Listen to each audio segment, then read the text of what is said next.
രണ്ട് രാജാക്കന്മാരുടെ പുസ്തകം 17-ാം അധ്യായം. യെഹൂദ രാജാവായ ആഹാസിൻ്റെ 12-ാം ആണ്ടിൽ ഏലയുടെ മകനായ ഹോഷിയ ഇസ്രായേലിൻ്റെ രാജാവായി ശമര്യയിൽ 9 സംവത്സരം വാണു. അവൻ യഹോവയ്ക്ക് അനിഷ്ടമായുള്ളത് ചെയ്തു. തനിക്ക് മുമ്പുള്ള ഇസ്രായേൽ രാജാക്കന്മാരെ പോലെ അല്ലതാനും. അവൻ്റെ നേരെ അശ്ശൂർ രാജാവായ ശൽമനേസർ പുറപ്പെട്ടു വന്നു. ഹോഷിയ അവൻ ആശ്രിതനായി തീർന്നു, കപ്പം കൊടുത്തുവന്നു.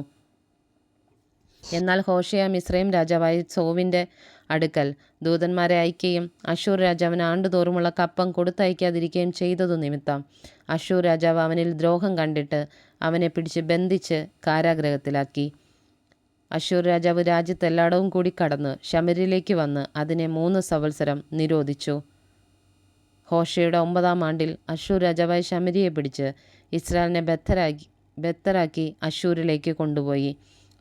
ഹലഹിലും ഗോസാൻ നദീതീരത്തിലെ ഹാബേരിലും മേദ്യരുടെ പട്ടണങ്ങളിലും പാർപ്പിച്ചു. ഇസ്രായേൽ മക്കൾ തങ്ങളെ മിസ്രയീം രാജാവായ ഫറവോൻ്റെ കൈക്കീഴിൽ നിന്ന് വിടുവിച്ച് മിസ്രയീം ദേശത്തു നിന്ന് പുറപ്പെടുവിച്ചു കൊണ്ടുവന്ന തങ്ങളുടെ ദൈവമായ യഹോവയോട് പാപം ചെയ്തു അന്യദൈവങ്ങളെ ഭജിക്കുകയും യഹോവ ഇസ്രായേൽ മക്കളുടെ മുമ്പിൽ നിന്ന് നീക്കിക്കളഞ്ഞിരുന്ന ജാതികളുടെ ചട്ടങ്ങളെയും അവയെ നടപ്പാക്കിയ ഇസ്രായേൽ രാജകുമാരുടെ ചട്ടങ്ങളെ അനുസരിച്ച് നടക്കുകയും ചെയ്തുകൊണ്ട് ഇങ്ങനെ സംഭവിച്ചു. ഇസ്രായേൽ മക്കൾ തങ്ങളുടെ ദൈവമായ യഹോവയ്ക്ക് വിരോധമായി കൊള്ളരുതാത്ത കാര്യങ്ങളെ രഹസ്യമായി ചെയ്ത് കാവൽക്കാരുടെ ഗോപുരം മുതൽ ഉറപ്പുള്ള പട്ടണം വരെ തങ്ങളുടെ എല്ലാ പട്ടണങ്ങളിലും പൂജാഗിരികൾ പണിതു. അവർ ഉയർന്ന കുന്നിന്മേലൊക്കെയും പച്ചവൃക്ഷത്തിന് കീഴിലൊക്കെയും വിഗ്രഹസ്തംഭങ്ങളും അശേര പ്രതിഷ്ഠകളും സ്ഥാപിച്ചു. യഹോവ തങ്ങളുടെ മുമ്പിൽ നിന്ന് നീക്കിക്കളഞ്ഞിരുന്ന ജാതികളെപ്പോലെ അവർ സകല പൂജാഗിരികളിലും ധൂപം കാട്ടി യഹോവയെ കോപിപ്പാൻ തക്കവണ്ണം ദോഷമായുള്ള കാര്യങ്ങളെ പ്രവർത്തിച്ചു. ഈ കാര്യം ചെയ്യരുതെന്ന് യഹോവ അവരോട് വിലക്കിയിരുന്ന വിഗ്രഹങ്ങളെ അവർ ചെന്നു സേവിച്ചു. എന്നാൽ യഹോവ സകല പ്രവാചകന്മാരും ദർശകന്മാരും മുഖാന്തരം ഇസ്രായേലിനോടും യഹൂദയോടും നിങ്ങളുടെ ദുർമാർഗങ്ങളെ വിട്ടു ഞാൻ നിങ്ങളുടെ പിതാക്കന്മാരോട് കൽപ്പിച്ചതും എൻ്റെ ദാസന്മാരായ പ്രവാചകന്മാർ മുഖാന്തരം നിങ്ങൾക്ക് അയച്ചു തന്നതുമായ ന്യായപ്രമാണത്തിനൊത്തവണ്ണമൊക്കെയും എൻ്റെ കൽപ്പനകളും ചട്ടങ്ങളും പ്രമാണിച്ചു നടപ്പീനെന്ന് സാക്ഷീകരിച്ചു. എങ്കിലും അവർ കേൾക്കാതെ തങ്ങളുടെ ദൈവമായ യഹോവയിൽ വിശ്വസിക്കാതിരുന്ന പിതാക്കന്മാരെ പോലെ ദുശ്ശാഠ്യം കാണിച്ചു. അവൻ്റെ പട്ടണങ്ങളെയും അവരുടെ പിതാക്കന്മാരോട് അവൻ ചെയ്ത നിയമത്തെയും അവൻ അവരോട് സാക്ഷീകരിച്ച സാക്ഷ്യങ്ങളെയും നിരസിച്ചു കളഞ്ഞു.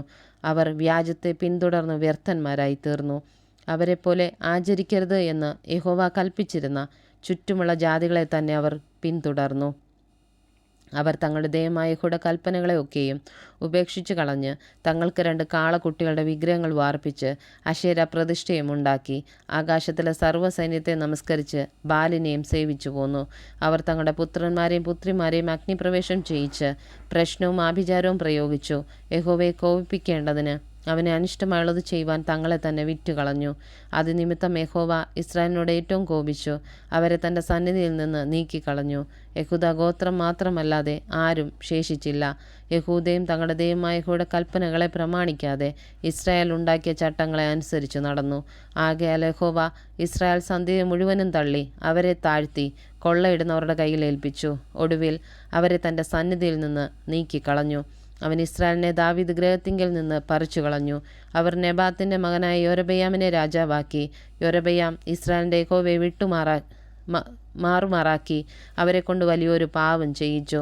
അങ്ങനെ ഇസ്രായേൽ മക്കൾ യൊരബെയാം ചെയ്ത സകല പാപങ്ങളിലും നടന്നു. അവർ അവയെ വിട്ടുമാറായികയാൽ യഹോവ പ്രവാചകന്മാരായ തൻ്റെ സകല ദാസന്മാരും മുഖാന്തരം അരുളി ചെയ്ത പ്രകാരം ഒടുവിൽ ഇസ്രായേലിനെ തൻ്റെ സന്നിധിയിൽ നിന്ന് നീക്കിക്കളഞ്ഞു. ഇങ്ങനെ ഇസ്രായേൽ സ്വദേശം വിട്ട് അശ്ശൂരിലേക്ക് പോകേണ്ടി വന്നു. ഇന്നുവരെ അവിടെ ഇരിക്കുന്നു. അശ്ശൂർ രാജാവ് ബാബേൽ, കൂദ, അവ്വ, ഹമാത്ത്, സെഫർവയും എന്നിവിടങ്ങളിൽ നിന്ന് ആളുകളെ വരുത്തി ഇസ്രായേൽ മക്കൾക്ക് പകരം ശമര്യ പട്ടണങ്ങളിൽ പാർപ്പിച്ചു.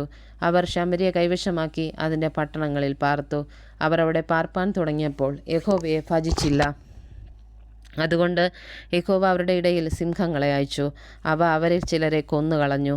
അപ്പോൾ അവർ അശ്ശൂർ രാജാവിനെ അറിയിച്ചത്, നീ കുടി നീക്കി ശമര്യ പട്ടണങ്ങളിൽ പാർപ്പിച്ച ജാതികൾ ആ ദേശത്തിലെ ദൈവത്തിൻ്റെ മാർഗം അറിയായിക കൊണ്ട് അവൻ അവരുടെ ഇടയിൽ സിംഹങ്ങളെ അയച്ചു. അവർ ആ ദേശത്തിലെ ദൈവത്തിൻ്റെ മാർഗം അറിയായികയാൽ അവ അവരെ കൊന്നുകളയുന്നു. അതിന് അശ്ശൂർ രാജാവ്, നിങ്ങൾ അവിടെ നിന്ന് കൊണ്ടുവന്ന പുരോഹിതന്മാർ ഒരുത്തനെ അവിടേക്ക് കൊണ്ടുപോകുവേൻ. അവർ ചെന്ന് അവിടെ പാർക്കുകയും അവർ ആ ദേശത്തെ ദൈവത്തിൻ്റെ മാർഗം അവരുപദേശിക്കുകയും ചെയ്യട്ടെ എന്ന് പറഞ്ഞു. അങ്ങനെ അവർ ശമര്യയിൽ നിന്ന് കൊണ്ടുപോയിരുന്ന പുരോഹിതന്മാരിൽ ഒരുത്തൻ വന്ന് ബഥേലിൽ പാർത്തു. യഹോവയെ ഭജിക്കേണ്ടുന്ന വിധം അവർക്ക് ഉപദേശിച്ചു കൊടുത്തു. എങ്കിലും അതത് ജാതി താൻ ദേവന്മാരെ ഉണ്ടാക്കി. ഓരോ ജാതി പാർത്തു വന്ന പട്ടണങ്ങളിൽ ശമരിയർ ഉണ്ടാക്കിയിരുന്ന പൂജാഗിരി ക്ഷേത്രങ്ങളിൽ പ്രതിഷ്ഠിച്ചു. ബാബേൽക്കാർ സുക്കോത്ത് ബെനോത്തിനെ ഉണ്ടാക്കി. ഖൂദക്കാർ നേർഗലിനെ ഉണ്ടാക്കി. ഹാമാത്തുകാർ അഷീമയെ ഉണ്ടാക്കി. അവ്വക്കാർ നിബ്ഹസിനെയും തർത്തക്കിനെയും ഉണ്ടാക്കി. സഫർവക്കാർ സഫർവയും ദേവന്മാരായ അദ്രമേലക്കിനും അനമേലക്കിനും തങ്ങളുടെ മക്കളെ അഗ്നിപ്രവേശം ചെയ്യിച്ചു. അവർ യഹോവയെ ഭജിക്കുകയും തങ്ങളുടെ ഇടയിൽ നിന്ന് തന്നെ പൂജാഗിരി പുരോഹിതന്മാരെ നിയമിക്കുകയും അവർ അവർക്ക് വേണ്ടി പൂജാഗിരി ക്ഷേത്രങ്ങളിൽ യാഗം കഴിക്കുകയും ചെയ്യും. അങ്ങനെ അവർ യഹോവയെ ഭജിക്കുകയും തങ്ങൾ വിട്ടു പുറപ്പെട്ടു പോന്ന ജാതികളുടെ മര്യാദ പ്രകാരം സ്വന്തം ദേവന്മാരെ സേവിക്കുകയും ചെയ്തു പോന്നു.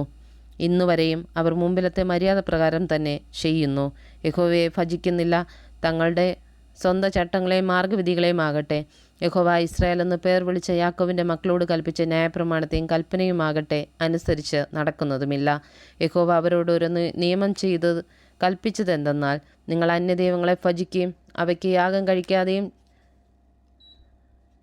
കഴിക്കുകയും ചെയ്യാതെ നിങ്ങളെ മഹാശക്തി കൊണ്ടും നീട്ടിയ ഭുജം കൊണ്ടും മിസ്രയീം ദേശത്തു നിന്ന് കൊണ്ടുവന്ന യഹോവയെ മാത്രം ഭജിക്കുകയും അവനെ മാത്രം നമസ്കരിക്കുകയും അവന് മാത്രം യാഗം കഴിക്കുകയും വേണം. അവൻ നിങ്ങൾക്ക് എഴുതി തന്ന ചട്ടങ്ങളെയും ന്യായങ്ങളെയും ന്യായപ്രമാണത്തെയും കൽപ്പനയെയും നിങ്ങൾ എല്ലാ നാളും പ്രമാണിച്ചു നടക്കണം. അന്യദൈവങ്ങളെ ഭജിക്കരുത്. ഞാൻ നിങ്ങളോട് ചെയ്ത നിയമം നിങ്ങൾ മറക്കരുത്. അന്യദൈവങ്ങളെ ഭജിക്കുകയും അരുത്. നിങ്ങളുടെ ദൈവമായ യഹോവയെ മാത്രം നിങ്ങൾ ഭജിക്കണം.